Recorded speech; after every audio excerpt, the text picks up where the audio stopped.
Going on the Atlantic side. We are looking busy. We have 2 hurricanes, a tropical storm, and 2 areas with the potential for development. Of course, we'll start with Florence here, the most immediate threat to the U.S. East Coast. A Category 4 hurricane with winds of 140 miles per hour, still in the middle of that eye wall replacement cycle. Once that is complete, the potential for strengthening even further is there. We will have another advisory issued right around 8 o'clock this morning, so we're starting with those intermediate advisories today. But from the latest advisory, we're still looking again at that Category 4 hurricane. I'll give you a closer look at what we're looking at landfall-wise. This is forecast to happen late Thursday night into Friday morning. Don't pay attention to exactly where. It's that cone of uncertainty. This many days out, 3-4 days out, still 100, 150 miles in terms of that margin of error for the official track. So look at the cone here, and that's why we're still looking at South Carolina up through Virginia at play, although the center line at this point showing landfall in coastal North Carolina.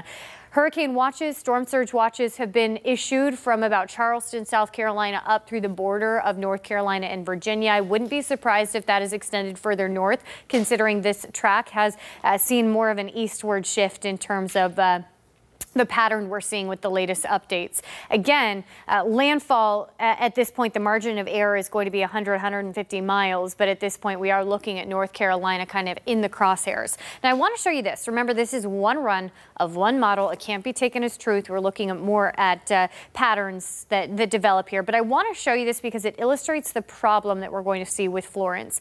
Category 4 hurricane strength winds, potentially, that's going to be a problem, of course, storm surge, of course. But the major problem with this is the fact that after it makes landfall, it does look like Florence is just going to kind of hang out. Yes, it weakens. The wind speed will weaken as it's moving on shore, but there isn't much of a driving factor to get it out of here. So we're looking at the potential and the threat for a lot of inland flooding with the fresh water, the rain. That is going to be a major problem at this point with that system just sitting there dumping rain for a couple days. This is Sunday, and we're still seeing that hang out. So that's going to be the biggest threat for the Carolinas, north and south, and potentially up through Virginia as well. So that's what we're watching with Florence. We'll keep you updated as the latest outlooks are released. But as of now, Category 4 with winds of 140.